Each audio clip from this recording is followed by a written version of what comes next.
Cycle चलाओ जी भर के, जियो जी भर के। G Mart cycle paradise, Hero cycles के ऑथोराइज्ड डीलर, 66 फव्वारा चौक, उज्जैन।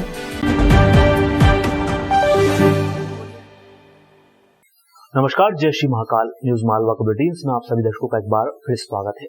आइए नजर डालते हैं आज के कुछ खास बुलेटिन पर।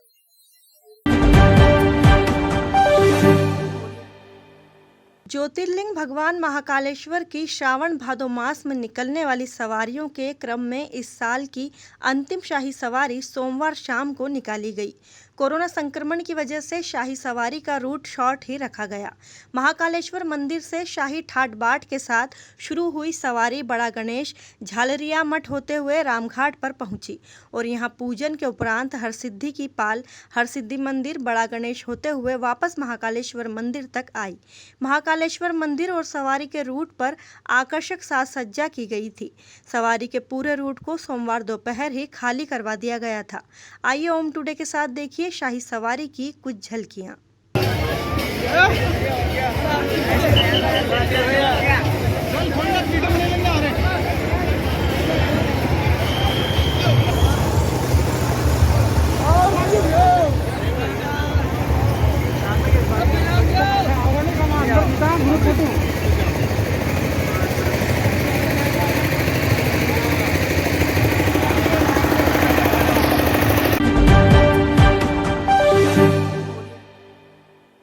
आईपीएस संतोष कुमार सिंह ने सोमवार को उज्जैन में आईजी का पदभार संभाल लिया है।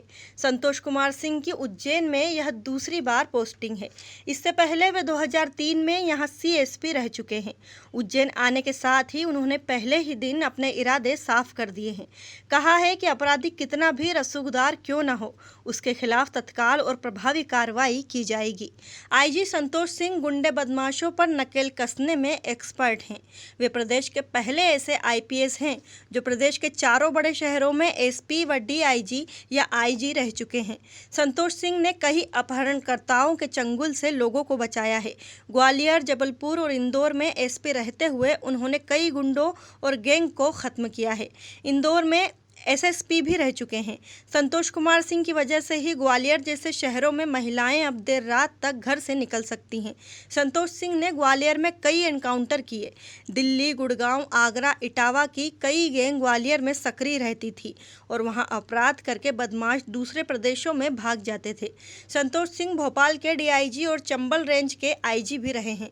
फिलहाल वे भोपाल में पुलिस मुख्यालय में पुलिस महानिरीक्षक गुप्तवार्ता पद से ट्रांसफर होकर उज्जैन के आईजी बने हैं। अपराध है, अपराधियों पर प्रभावी कार्रवाई और पुलिस जो हमारे पर्सनल हैं, हमारे सभी साथी अधिकारी कर्मचारी हैं, हम सभी एक टीम के रूप में कार्य करते हुए लोगों को बेहतर से बेहतर सुविधाएं और अपनी सर्विसेज दें, इस दिशा में हम सभी लगातार प्रयास कर रहे हैं।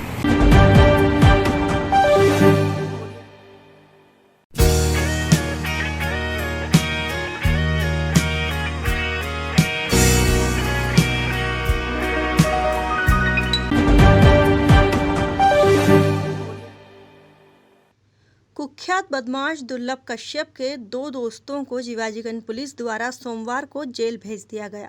दोनों के खिलाफ कलेक्टर आशीष सिंह ने रासुका के आदेश जारी किए हैं। गिरफ्तार किए गए आरोपियों के नाम कुशाग्र उर्फ नीतू पिता संदेश सोनी और अमित पिता संतोष सोनी हैं।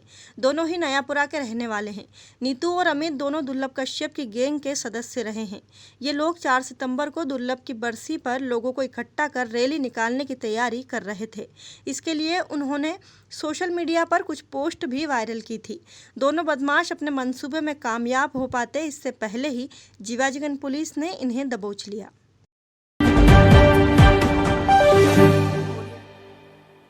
नीलगंगा पुलिस ने वाकणकर ब्रिज के पास से 6 बदमाशों को डकैती की योजना बनाते हुए गिरफ्तार किया है। इनके पास से कई सारे हथियार बरामद किए हैं। सभी आरोपियों के पुराने पुलिस रिकॉर्ड भी हैं।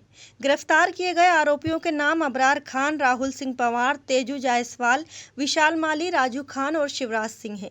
इनमें एक शिवराज उमरिया जागीर गांव का रहने वाला है, जबकि 5 आरोपी ताजपुर के रहने वाले हैं। मुखबिर की सूचना पर रविवार रात पुलिस की टीम ने वाकणकर ब्रिज के पास घेराबंदी कर इन्हें गिरफ्तार किया है। आरोपियों के पास से एक देशी रिवॉल्वर, 3 देशी कट्टे, 12 बोर और रिवॉल्वर की 6 गोलियां, लोहे की टॉमी, 1 चाकू, 4 मोबाइल फोन जब्त किए हैं। नीलगंगा पुलिस जब डकैती की योजना बनाने वाले अपराधियों को गिरफ्तार कर थाने लाई, तब एक कथित पत्रकार भी नीलगंगा थाने पहुंच गया। उसने हवालात में बंद किए गए आरोपियों के मोबाइल फोन से फोटोशूट करने का प्रयास किया। पुलिस कर्मियों ने इस युवक को रोका तो वह उल्टे उनसे ही उलझने लगा। डिवाइन सिटी में रहने वाले ऋषभ बामेर के खिलाफ इस मामले में नीलगंगा पुलिस ने शासकीय कार्य में बाधा डालने का अपराध दर्ज किया है।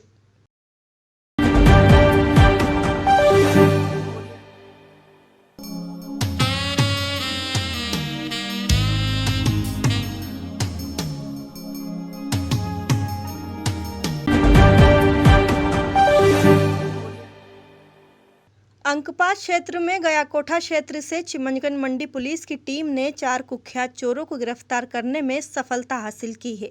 ये चारों ही चोर पूर्व विधायक राजेंद्र भारती के घर चोरी करने की कोशिश में थे, लेकिन इससे पहले ही दबोच लिए गए। पूछताछ शुरू हुई तो एक के बाद एक कई सारी वारदात का खुलासा होता चला गया। चारों आरोपी पेचकस से ताले चटकाने में माहिर हैं। गयाकोठा के पास से दबोचे गए आरोपियों की पहचान बिलाल निवासी जूना सोमवारिया, फैजान निवासी कमरी मार्ग, राजा और शाहरुख निवासी भार्गव मार्ग के रूप में की गई है। चारों ही आरोपी केवल उज्जैन ही नहीं बल्कि मध्य प्रदेश के कई शहरों में चोरियां कर चुके हैं। यह गिरोह लगातार घूमते हुए किसी एक शहर में वारदात करने के बाद तत्काल उस शहर को छोड़ देता है। आरोपियों से अब तक भोपाल में मोबाइल चोरी, महाकाल थाना क्षेत्र के एक मकान में हुई चोरी, इंदौर में मोटरसाइकिल चोरी, चित्तौड़ से एक्टिवा चोरी की घटनाओं का पता चला है।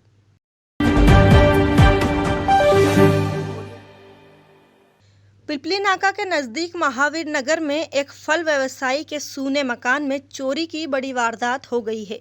चोर इस मकान से 8 से 10 लाख रुपए कीमत के आभूषण और करीब 1,20,000 रुपए नकद चुरा ले गए हैं।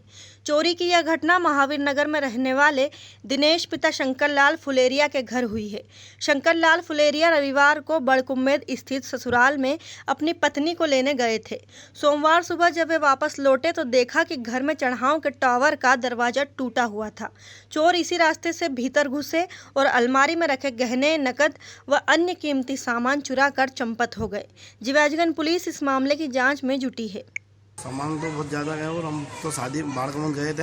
हाँ, मतलब ससुराल में गए थे जी। हमारे मिसेज वहाँ थी तो उसको लेने गए थे जी। तो शाम को 6:30-7 बजे के अंदाज में यहाँ से निकल के हम गए थे नाइट में, और सुबह जल्दी आके यहाँ देखा तो सारा सामान बिखरा पड़ा हुआ था। 9 बजे के अंदाज में आ गए हम वहाँ से, सारा सामान बिखरा पड़ा था। और जो सोने की अंगूठी थी, मंगलसूत्र था, और उसकी मतलब हार था, हार वगैरह, और वो पायजब और ये आंवले वगैरह, कंदोरे अंदोरे सारे जो सामान थे, और पैसे भी थे 1,20,000 रुपये नकदी जी। जो गल्ले उनमें रखे हुए थे। हाँ। और फ्रूट के जो खरीदने के लिए सामान के लिए पैसे रखे हुए थे घर पे, जी। वो सारे सामान ले गए और दोनों गल्ले फोड़ दिए।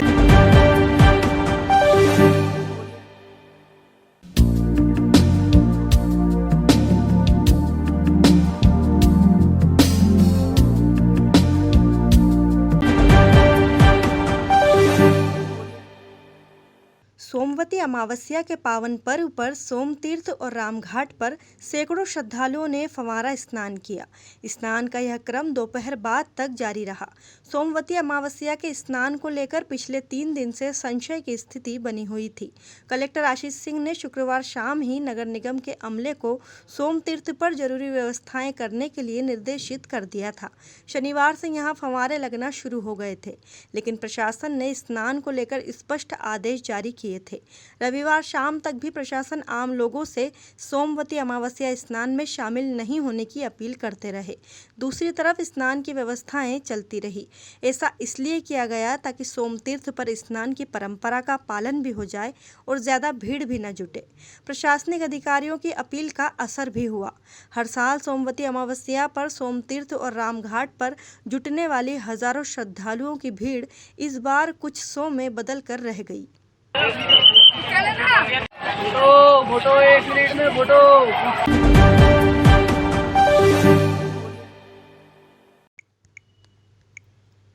नीलगंगा थाना क्षेत्र के प्रकाश नगर में रहने वाले 23 वर्षीय युवक ने फांसी लगाकर आत्महत्या कर ली है। उसे पड़ोसियों ने फांसी के फंदे पर देखा तो पुलिस को सूचना दी। पुलिस ने मौके पर पहुंचकर शव को बरामद कर जांच शुरू की है। कुणाल पिता राजेश जायसवाल ने रविवार रात अपने घर में फांसी लगाकर आत्महत्या कर ली है। इस वक्त कुणाल घर में अकेला था। पुलिस को जानकारी मिली है कि वह शराब पीने का आदी हो चुका था। नीलगंगा पुलिस इस मामले की जांच में जुटी है।